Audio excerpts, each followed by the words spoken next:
You might watch a Powder Puff Girl. Don't try to switch it now, boy. You don't even know what this is. Powder Puff Girl. You're my high school queen, and I'm a 30-year-old tween. I promise to marry you when you turn 18. In 4 years. In 4 years. Forgive the title of the video. I know it's cringe to use cringe, but bro, I gotta get in the YouTube algorithm somehow. Initially, I was gonna make a whole video essay on why I think MGK is cringe, but I said sod that, that's too much effort and I ain't got time for any of that. Plus, I do think a lot of those video essays on YouTube are super corny anyway, and 90% of the time they don't even accurately represent what they're talking about with the title. So, I'll stick to my guns and do a quick rant. MGK, you're not familiar with him, I assume, is an American rapper born in Houston, Texas. He is most well known not so much for his music, but his wacky antics that kinda just make him look like an embarrassment. And only recently burst onto the spotlight after causing beef with Eminem, which I covered in an old video,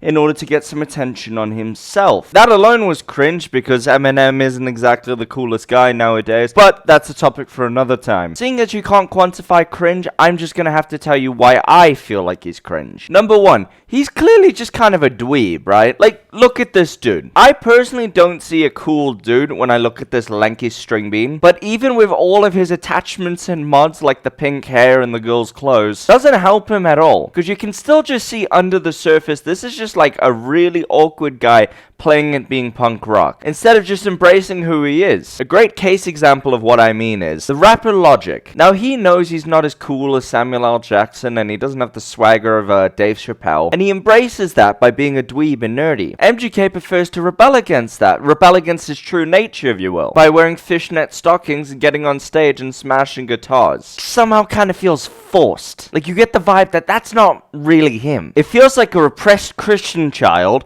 who just got out of the house at the age of 19 is kind of flexing his rebellious spirit a little bit. He's trying to find himself. It's not really who he is, but he's still giving it a bash. Which brings me to number two and why he's cringe. He has a huge air of arrogance around him for some unjustified reason. Listen, I am the last person who should be judging music. I suck at listening and responding to albums or anything emotional involving instruments. It doesn't work for me. But even I can recognize a toaster in a bathtub would sound better than any of his albums. It's all just dribble. And it's not just one genre of dribble, because he keeps getting chased out of multiple genres because he keeps getting embarrassed by artists in those genres. Forgive me on the timeline of events, I already explained that Eminem kind of chased him away from rap. He went back to his original genre, which is punk rock, and started taking the piss out of one of the most famous and beloved bands of all time, Slipknot. Hey, you want to know what I'm really happy that I'm not doing?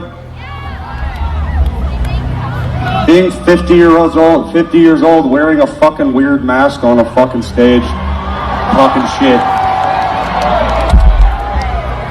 So anyway, what's everyone's favorite candy? Reese's Pieces? I never actually saw the video before. Why does my guy sound like fucking Napoleon Dynamite? Gosh, the 6-year-old's wearing the mask. God. Holy shit. Also, I'm not being funny, bro. I'd rather be them wearing masks than you, a 32-year-old, singing about high school kissing. But that furthers my point. He has the arrogance and balls to call out legendary musicians because he thinks he sees himself on the same level as them, when in reality he's just kind of a C-class act that got super lucky. And he isn't even famous because of his music, he's famous because of all of the shit that surrounds him, i.e. Pete Davidson, i.e. Megan Fox, i.e. Eminem beef, and i.e. Slipknot, and i.e. I'm getting rid of the number system so we can go straight into the level of insight that his relationship with Megan Fox has given us. Think back to high school. Or maybe you're still in high school. You probably are. Just like me, I'm 15. Do you remember or do you know that couple that just held each other all day long and,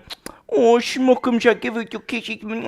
Well, that's what these two's relationship's like. And it has shown us that he's not just angsty and lame on stage, he's angsty and lame in real life. As was explained in a GQ article from 2021, in which the couple sat down and explained a few aspects of their relationship. I'll read you a couple snippets for your pleasure. Apparently the way MGK introduced himself to his soon-to-be wife, I'm sure, was by saying, "I am weed." This was apparently Kelly's introduction line to Fox, when they first met at a party in Los Angeles several years ago. I just remember this tall, blonde, ghostly creature, and I looked up and I was like, you smell like weed. Fox explained in last week's British GQ cover story. He looked down at me and he was like, I am weed. Then I swear to God, he disappeared like a ninja in a smoke bomb. Yeah, she's 56 years old. And has kids too, by the way, just to let you know. Wait, there's photos from the interview too. Oh my God, no. Look at the states of you. Oh my God. Right, let's speed run the rest of these incidents. I don't want you getting bored. 1. The Billboard Music Award tongue incident. This is my favorite one by a long shot. Nothing will prepare you for this cringe, so bite down on some wood and prepare yourself. That is so dirty. That's not even... Oh, I didn't even see the hand. Oh, this is exactly what high school behavior is. You're claiming your man by holding his penis and licking his tongue. Oh, dirty bitches. Stay unfocused, Dean. Come on, more cringe. The VMAs incident. They got into a fight with Conor McGregor. Not really cringe. He's an asshole anyway. Who cares? Their shenanigans with Kourtney Kardashian and Travis Baker. Oh, fuck you. Actually, fuck off. No. What is this? What is any of this? Every single one of these people in this photo is over 30. What are you doing? There are quotes in the British GQ profile. Here's another gem from Kelly. Even our first kiss, she wouldn't kiss me. We just put our lips right in front of each other and breathed each other's breaths, and then she just left.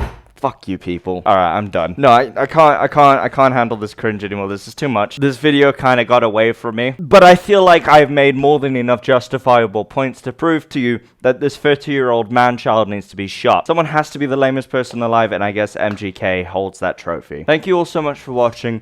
I have to get to work. Legally, you have to subscribe. Love you all. See you later. Bye-bye.